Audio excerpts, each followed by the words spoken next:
Assalamualaikum warahmatullahi wabarakatuh. A'udzu billahi minasyaitonir rajim. Bismillahirrahmanirrahim. Bismillah, alhamdulillah, assalatu wassalamu ala rasulillah wa ala alihi wa sahbihi wa mawalah. Rabbi shrah li sadri wa yassir li amri wahlul 'uqdatam min lisani yafqahu qawli.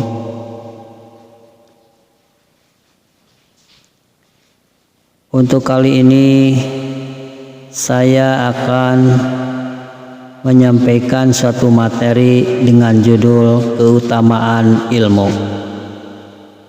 Allah Subhanahu wa taala berfirman dalam surat Al-Baqarah ayat 31 sampai dengan 32. A'udzu billahi minasyaitonir rajim. Bismillahirrahmanirrahim. Wa 'allama Adamal asma'a kullaha tsumma 'aradahum 'alal malaikati wa qala anbi'uni bi asma'i haula'i in kuntum shadiqin. Qalu subhanaka la ilma lana illa ma 'allamtana innaka antal alimul hakim. Yang artinya kurang lebih begini.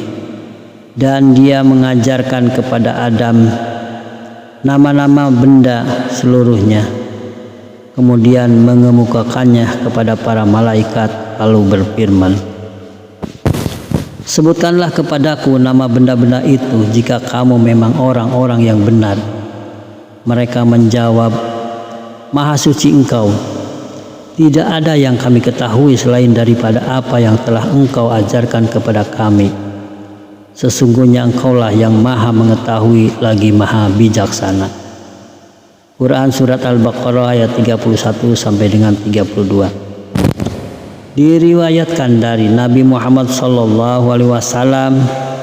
beliau bersabda, Inna anjakum yaumal qiyamati min ahwaliha wa mawadiniha aksarukum alayya salah. Sesungguhnya orang yang paling selamat di antara kalian pada hari kiamat dari kedahsyatan dan tempat-tempatnya yang menyusahkan adalah orang yang paling banyak dalam membaca sholawat kepadaku di antara kalian. Syifaun Syarif. Dari Abu Hurairah dari Nabi Muhammad SAW, beliau bersabda,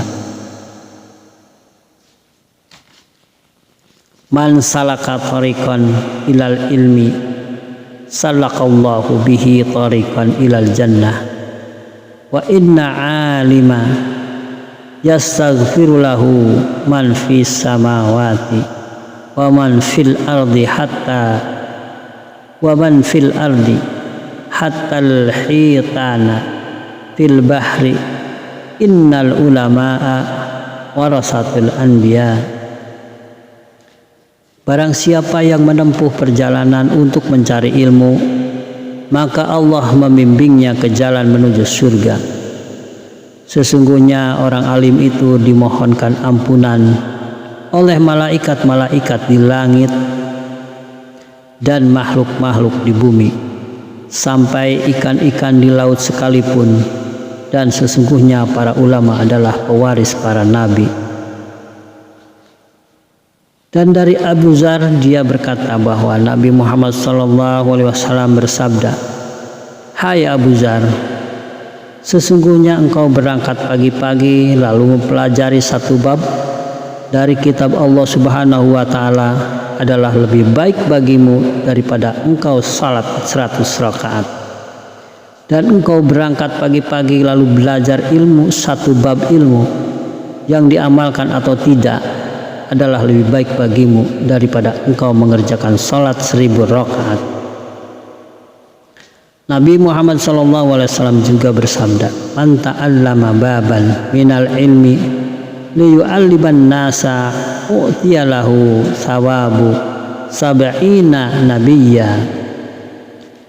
Artinya, barang siapa yang mempelajari satu bab ilmu untuk diajarkan kepada manusia, maka dia diberilah pahala 70 orang nabi.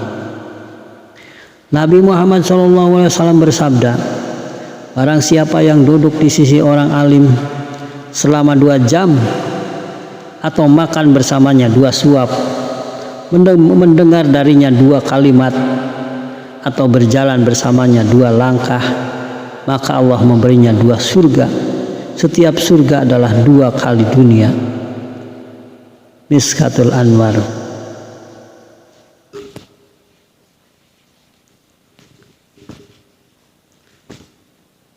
Dari Ali kamallahu wajhah, dari Nabi Muhammad SAW, beliau bersabda, aku pernah bertanya kepada Jibril alaihissalam mengenai orang-orang yang memiliki ilmu. Jibril berkata, mereka adalah lampu-lampu umatku. Mereka adalah lampu-lampu umatmu di dunia dan akhirat. Beruntunglah bagi orang yang mengenal mereka, dan celakalah bagi orang-orang yang menentang dan membenci mereka. Diriwayatkan dari Nabi Muhammad SAW, beliau bersabda, barang siapa yang mengerjakan sholat berjamaah, duduk dalam majelis ilmu, mendengarkan kalam Allah dan mengamalkannya, maka Allah akan memberinya 6 perkara, yaitu rezeki halal, selamat dari siksa kubur, diberikan catatan amal melalui tangan kanannya, lewat di atas syirat seperti kilat yang menyambar, dikumpulkan di mahsyar bersama para nabi, dan Allah membangunkan untuknya sebuah gedung di surga dari mutiara yakut merah yang memiliki 40 pintu. Dari Ibnu Abbas radhiyallahu anhu, dia berkata, para ulama memiliki derajat di atas derajat-derajat orang mukmin yang lain dengan selisih 700 derajat dan jarak di antara 2 derajat 500 tahun perjalanan. Ada yang mengatakan bahwa ilmu itu lebih utama daripada amal karena 5 segi. 1. Ilmu tanpa amal bisa terjadi, sedang amal tanpa ilmu tidak mungkin bisa terjadi. Ilmu tanpa amal masih berguna, sedang amal tanpa ilmu tidak akan bermanfaat. Yang ketiga, amal itu terhenti dan fasib, sedang ilmu itu aktif menyinari kegelapan di sekelilingnya seperti lampu. Yang keempat, ilmu itu menempati kedudukan para nabi, seperti sabda Nabi Muhammad SAW, ulama-ulama dari umatku seperti nabi-nabi dari Bani Israel. Yang kelima, ilmu adalah sifat Allah, sedang amal merupakan sifat-sifat para hamba. Sifat Allah pasti lebih utama daripada sifat para hamba. Tafsir As-Saisir.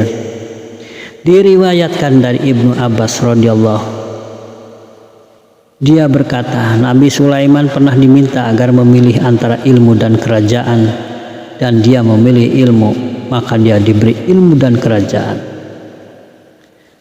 Sebagian orang-orang ahli hikmah berkata, kata ilmu itu terdiri dari 3 huruf, yaitu ain, lam, dan mim. Huruf ain dari kata iliyin, artinya ketinggian atau surga iliyin. Kemudian huruf lam dari kata latif, artinya lembut dan belas kasihan. Sedangkan mim dari kata malik yang berarti raja. Ain mengisyaratkan yang empunya akan dibawa ke tingkat yang tinggi, ke surga iliyin. Kemudian lam mengisyaratkan bahwa ilmu membuat empunya bersifat lembut dan belas kasihan. Adapun mim mengisyaratkan bahwa ilmu akan menjadikan yang memilikinya sebagai raja dan penguasa atas manusia lain. Ada yang mengatakan bahwa yang menunjukkan bukti kemuliaan ilmu adalah firman Allah kepada Nabi Muhammad SAW, wa qur rabbi zidni ilman. Katakanlah, ya Tuhanku, tambahkanlah kepadaku ilmu. Surat Toha 114.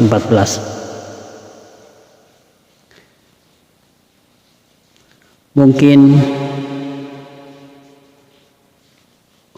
mengenai materi ilmu, untuk yang pertama dicukupkan sekian. Mudah-mudahan dapat bermanfaat bagi kita semua, khususnya bagi saya sendiri, umumnya bagi semua yang mendengar. Semoga bermanfaat. Amin ya robbal alamin. Wassalamualaikum warahmatullahi wabarakatuh.